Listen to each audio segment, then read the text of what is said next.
বরকত আছে, ঠিক কিনা? কোন রোজাদারকে যদি ইফতার করানো হয় তাহলে ওই রোজার পুরো সওয়াবটাকে আল্লাহ তাআলা তার নামায় আমলে দান করেন। সুবহানাল্লাহ। আল্লাহ রাব্বুল আলামিন এই বরকতময় রমজান মাসে আমাদেরকে রোজা রাখা, সিয়াম পালন করা তৌফিক দান করেছেন। এই রমজান মাস চলে যাবে, আবার আগামী বছর হয়তো রোজা আসবে। কত মানুষ এই মাঝখানে কবরবাসী হয়ে যাবে, তাই না? সুতরাং রমজানের এই বরকতময় সময়কে অবহেলা করা, রমজানের এই মহামূল্যবান সময়কে দূরে সরিয়ে দেওয়া, নষ্ট করা, এটা আমাদের জন্য সঠিক হবে?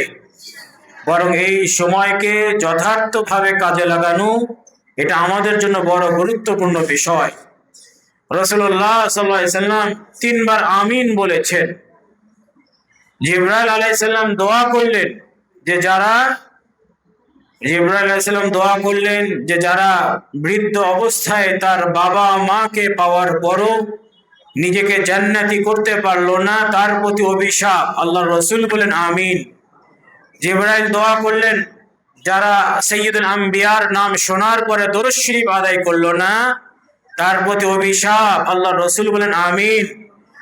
জিবরাইল আলাইহিস সালাম দোয়া করলেন যারা রমজান মাস পাওয়ার পরও নিজেকে কবুল করাতে পারলো না, তার প্রতি অভিশাপ, তার প্রতি লানত। আল্লাহর রাসূল বলেন আমিন।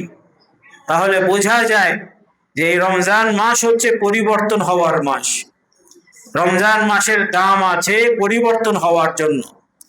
আল্লাহ রাব্বুল আলামিন কোরআনুল কারীমের মধ্যে ইরশাদ করেছেন, ইয়া আইয়ুহাল্লাযীনা আমানু কুতিবা আলাইকুমুস সিয়াম কামা কুতিবা আলাল্লাযীনা মিন ক্বাবলিকুম লাআল্লাকুম তাত্তাকুন।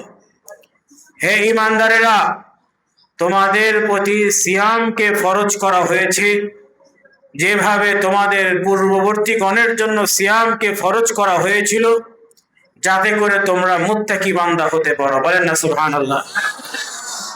এই যে রোজা অবস্থায় সারাদিন আমরা না খেয়ে থাকি, সাহারি খাওয়া হয়, এরপর একেবারে ইফতারের সময় খাবার খাওয়া হয়। এই যে মাঝখানের সময় যে আপনারা না খেয়ে থাকেন, আল্লাহ তাআলার উদ্দেশ্য কি এটা ছিল বান্দাকে কষ্ট দেওয়া? বলেন, কষ্ট দেওয়া? বরং নির্দেশনা দেওয়া হয়েছে যত দেরিতে সেহরি খাওয়া হবে সেই সেহরিটা উত্তম সেহরি, আর যত আগে ইফতার করা হবে সেই ইফতারটা উত্তম ইফতার। বলেন না সুবহানাল্লাহ। তাহলে এখানে আল্লাহ তাআলা দেখবেন যে আমার কোন বান্দারা আমার নির্দেশনা পালন করেন, আমার নির্দেশনা কোন বান্দারা পালন করেন। আর এই নির্দেশনা পালনের মাধ্যমে আমরা কি হতে পারবো? একজন মুত্তাকি বান্দা হতে পারবো। বলেন না সুবহানাল্লাহ। মুত্তাকি বান্দা কাকে বলা হয়? যে ব্যক্তি আল্লাহর নির্দেশকে পালন করেন, আল্লাহ রাব্বুল আলামিন যেটাকে নিষেধ করেছেন সেটার থেকে বেঁচে চলেন, এবং যার অন্তরে আল্লাহর ভয় আছে, ওই বান্দা হচ্ছেন মুত্তাকি বান্দা। বলেন না সুবহানাল্লাহ।